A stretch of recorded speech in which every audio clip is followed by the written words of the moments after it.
आइए देखते हैं, मजा आएगा। बांग्लादेश के अंदर हम कुछ अजीब चीजें होते हुए देख रहे हैं पिछले 2 हफ्तों के अंदर। अमेरिकी स्पेशल फोर्स के एहलकार की ढाका के सबसे बड़े होटल में पुरस्कार हलाकत का ताल्लुक। और सबसे बड़ी चीज, ध्यान से सुनिए, इंडियन मिलिट्री इंटेलिजेंस के ऑफिसर्स 4 दिन तक बांग्लादेश के अंदर थे और इसकी इतला किसी और मुल्क से नहीं बल्कि रशियन प्रेसिडेंट व्लादिमीर पुतिन की तरफ से नरेंद्र मोदी को दी गई थी। वो ये कह रहे हैं नाज़रीन इकराम के even during the SCO summit America के पास भी ये खबर पहुंची कि एक गाड़ी के अंदर व्लादिमीर पुतिन के साथ नरेंद्र मोदी ने एक इंतहाई खुफिया मीटिंग की। मोदी सरकार जहां पूरा जोर शोर के साथ जंग की तैयारियां कर रही है, वहां इसने जंगी सनत में खुद नसारी का नया नारा भी अपनी कौम को दे दिया। गुज़श्ता 40 दिनों में अगर आप देखें तो मोदी से ट्रंप की 2 बार फोन पे बात हुई। एक मोदी की सालगिरह की मुबारकबाद दी और एक दिवाली के मौके पर मुबारकबाद के लिए फोन किया। माना जा रहा है अमेरिका के खुफिया एजेंसी CIA ने प्रधानमंत्री नरेंद्र मोदी को मारने का प्लान बनाया था, लेकिन प्रधानमंत्री मोदी ने अमेरिका के खुफिया एजेंट को ही मरवा दिया। भारत की इस ताकत को देख पाकिस्तान सब कुछ हो चुका है और वह कह रहा है कि जब भारत अमेरिका के खुफिया एजेंट को नहीं छोड़ा तो वह पाकिस्तान का क्या हाल करने वाला है। खुदा जाने, हमें भारत से डर कर रहना चाहिए। भारत बहुत ही अब खतरनाक हो चुका है कि 3 से 4 यूएस स्पेशल फोर्सेस के लोग अलग अलग जगहों पे मारे गए हैं ढाका के अंदर। ये ऑपरेशन इंडिया की तरफ से किया गया था और बड़े डोले शोले दिखाकर इस बात का इजहार किया जा रहा है जैक्सन एक अंडरकवर मिशन पर था जिसकी खबर रॉ और रशिया को मिलती है और कुछ दिन बाद उसकी बॉडी ढाका में मिलती है। मुझे ये भी नहीं मालूम कि मोदी के मज़मूम अज़ाइम क्या हैं,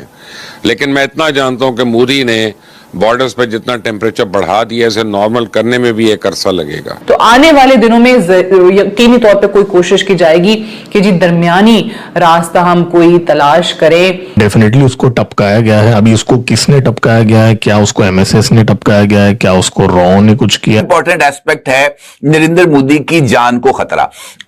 इंडियन मीडिया मुसलसल इस बात का इजहार कर रहा है कि बैरून मुल्क सफर करने से गुरेज। इनफैक्ट इस बात का इशारा है कि नरेंद्र मोदी की जान को खतरा है और इसकी इतला किसी और मुल्क से नहीं बल्कि रशियन प्रेसिडेंट व्लादिमीर पुतिन की तरफ से नरेंद्र मोदी को दी गई थी। और इंडियन मीडिया के मुताबिक एससीओ सरबराह इजलास जो कि चाइना के शहर तियानजिन में मुनक्कद हुआ था, इस इजलास के मौके पर व्लादिमीर पुतिन ने खुसूसी तौर पर नरेंद्र मोदी को अपने साथ अपनी गाड़ी में बिठाया और इस हवाले से कई तस्वीर, वीडियोज और इस पर कई तबसरे मंजरे आम पर आ चुके हैं। अब इंडियन मीडिया यह कहता है कि इनफैक्ट खुसूसी तौर पर व्लादिमीर पुतिन की तरफ से नरेंद्र मोदी को गाड़ी में बिठाना इनफैक्ट नरेंद्र मोदी को इस बात से आगाह करना था कि उनकी जान को खतरा है, उनके ऊपर कातिलाना हमला हो सकता है और इस हवाले से रशियन इंटेलिजेंस के पास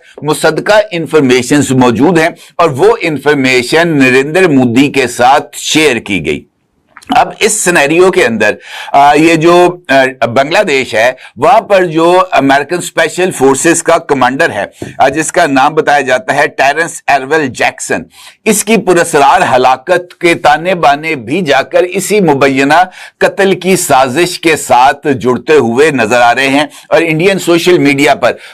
मुख्तलिफ अकाउंट्स मुसलसल इस बात का इजहार कर रहे हैं कि व्लादिमीर पुतिन की तरफ से नरेंद्र मोदी को ऐसी ही मुमकिना कार्रवाई के बारे में आगाह किया गया था, जिसके बाद